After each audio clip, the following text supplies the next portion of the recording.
I've had the blessing, as many of you know, to train Oprah Winfrey and her team. And I'll never forget it. It was like one of the great highlights of my life was getting to work with her. And I remember learning a lot from her too. And one thing I learned from her, she tells the story of one of her favorite episodes of her show that she'd ever done, where a woman entered a green room somewhere and there was a sign, and the sign said, "Please be responsible for the energy you bring into this space." I love that. And what I'd love to encourage you is, please be responsible for the energy you're bringing into each area of your life. Whether it's how you learn, the adventures you take with the people you love, your mission, your finances. Because think how easy it is to be dissatisfied and poison the whole well. Because that's what people do. If you talk, especially in our world, in the real world, a lot of people, they're so dissatisfied with their finances. Every time they talk about money, it's complaining. Every time they talk about money, it's lack. Every time they talk about money, it's disgust. Every time they talk about money, it's disappointment and frustration. Well, if every time you talk about something, it's disappointment, dissatisfaction, frustration, and lack, what's the possibility of you improving that area? The mindset and the energy we bring into something is really important, right? I told you previously that one time in my life I went broke.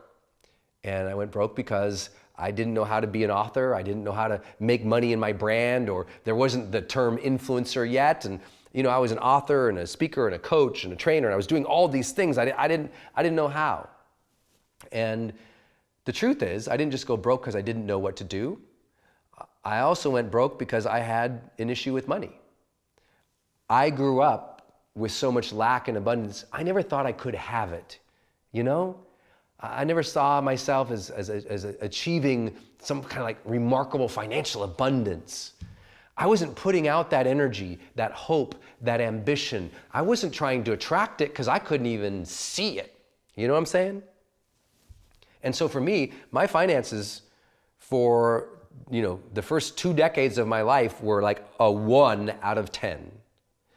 And what changed there? Was it just I knew what to do in my finances? I started learning a little bit about that, but I also changed my mindset. I said, I don't want to be a 1. I want to be a 10 in my finances. What would that take? How would I have to save? How much would I have to earn? What conversation would I have to change in my mind to do better in this area?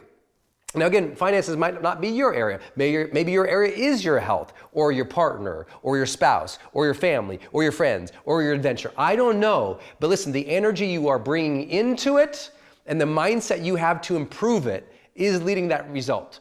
And so I'm cheering you on, my friend. As much as I'm like making you look hard at this, I'm like, I want you to improve this area so much. So give yourself that gift of knowing either neglect and avoidance are leading to that, and the opposite is giving it enough time, energy, and effort. Or it might be dissatisfaction, and the opposite is bringing joy to that area, bringing openness, awareness, thoughtfulness, ambition to that area to improve it.